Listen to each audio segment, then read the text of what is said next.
ঐতিহাসিক শহীদ সাজু স্মরণে জনসভা নানুরে।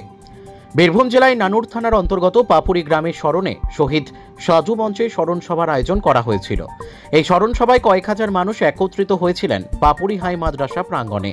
এদিন এই অনুষ্ঠানে উপস্থিত ছিলেন ডেপুটি স্পিকার ও বিধায়ক আশিস বন্দ্যোপাধ্যায়, নানুরের বিধায়ক বিধানচন্দ্র মাঝি, পশ্চিমবঙ্গের আইনমন্ত্রী মলয় ঘটক, পূর্ব বর্ধমান কেতুগ্রামের বিধায়ক শেখ শাহনওয়াজ, বোলপুরের সাংসদ তথা লোকসভার প্রার্থী অসিত মাল মহাশয় ও অন্যান্য তৃণমূলের একনিষ্ঠ কর্মীবৃন্দ। এই শহীদ স্মরণ সভায় শহীদদের প্রতি পুষ্পস্তবক দিয়ে তাদের প্রতি শ্রদ্ধা জ্ঞাপন করা হয়। এই স্মরণ সভার মূল উদ্যোগ বীরভূম সভাধিপতি কাজল শেখের। অন্যায় অবিচারের প্রতিবাদ করতে গিয়ে নানুরের বহু তৃণমূল কর্মী খুন হয়েছে বললেন কাজল শেখ। তাদের পাশে আমি ছিলাম এবং থাকব। নানুর সুচপুর গণহত্যার কথা স্মরণ করেন কাজল শেখ। এদিন বীরভূমের নানুরের নিজের গ্রাম পাপুরিতে শহীদ স্মরণে এক সভার ডাক দিয়েছিলেন কাজল শেখ। নানুর বিধানসভার তৃণমূলের সমস্ত সদস্যরা উপস্থিত ছিলেন। রমজান মাস চলছে, সেই জন্য সংখ্যালঘু মানুষদের জন্য রোজা, ইফতারি ও নামাজের বিশাল আয়োজন করা হয়েছিল।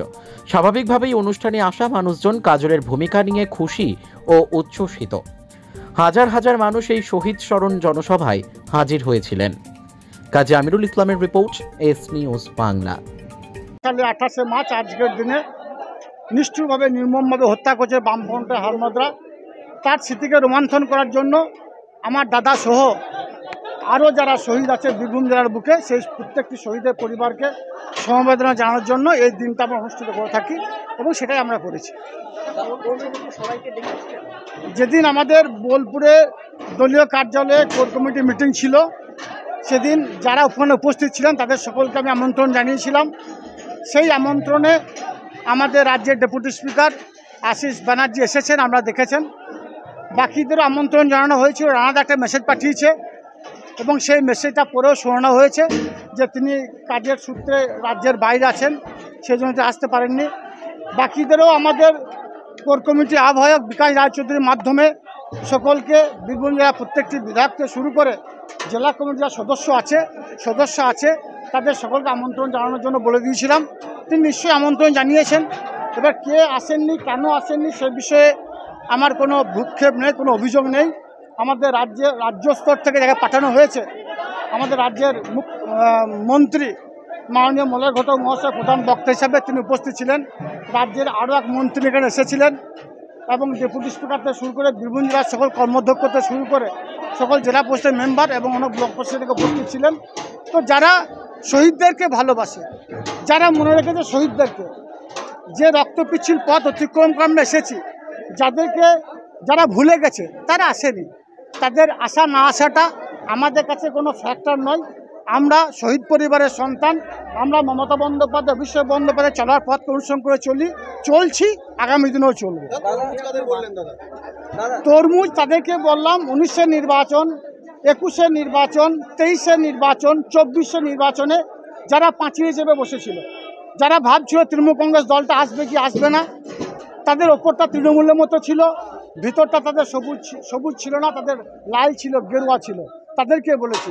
এখন দেখতে পাচ্ছি বীরভূম জেলাতেও কিছু তরমুজবাজি তৃণমূল রয়েছে, তাদের উদ্দেশ্যে কথাটা বলেছি।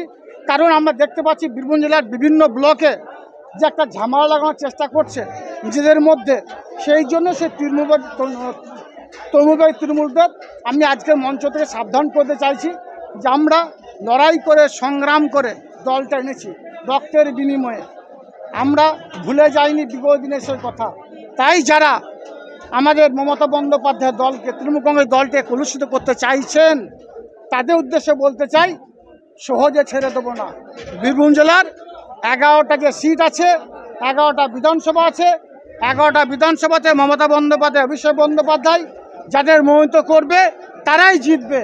আর যারা তরুণবাজি তৃণমূল তারা শুধু দেখতে থাকবে, পাঁচিরে বসেই থাকবে, পাঁচির থেকে তাদের নামতে দেবো না, সে কথাটাই আমি বলেছি। দেখুন, সামনে আছে না পিছনে আছে সে বিষয় নিয়ে মন্তব্য করতে চাই না। সামনে থাকলেও পিছনে যাবে। আপনারা দেখেছেন নেতাজি ইন্ডোর স্টেডিয়াম থেকে আমাদের যুবরাজ অভিষেক বন্দ্যোপাধ্যায় বলে দিয়েছেন আমরা চিহ্নিত করছি যারা তৃণমূলের থেকে গাদ্দারি বিগত দিনে করেছিল, তাদেরকে তিনি চিহ্নিত করেছেন, দল থেকে বহিষ্কার করেছেন। এখনও যারা তৃণমূলের থেকে গাদ্দারি করছে সাঁইথিয়ার মতো জায়গায়, শিউরিটিয়ার মতো জায়গায়, দুবরাজপুরের মতো জায়গায়, রামপুরহাটের মতো জায়গায়, নানুরের মতো জায়গায় অশান্তি বাঁধাতে চাইছে। তারা সাবধান থাকুন, তাদেরকে আমরা চিহ্নিত করছি বা করে ফেলেছি, বা রাজ্য স্তরের নেতৃত্ব তাদের দিকে সজাগ দৃষ্টিতে লক্ষ্য রেখেছে। দেখুন, বীরভূম জেলার বুকে বিগত দিনে বামফ্রন্টের যে অন্যায়, অত্যাচার, অবিচার, তার বিরুদ্ধে আমরা প্রতিবাদে গর্জে উঠেছিলাম। আমি আমার পরিবারের 3 জনকে হারিয়েছি, আরও অনেক সহযোদ্ধা সহকর্মীকে হারিয়েছি। এক পাও পিছু হটিনি, আগামী দিনেও হটবো না। আমার শরীরে এক রক্তবিন্দু অবশিষ্ট থাকা পর্যন্ত মমতা বন্দ্যোপাধ্যায়, অভিষেক বন্দ্যোপাধ্যায় জিন্দাবাদ বলেছিলাম, বলছি, আগামী দিনেও বলবো।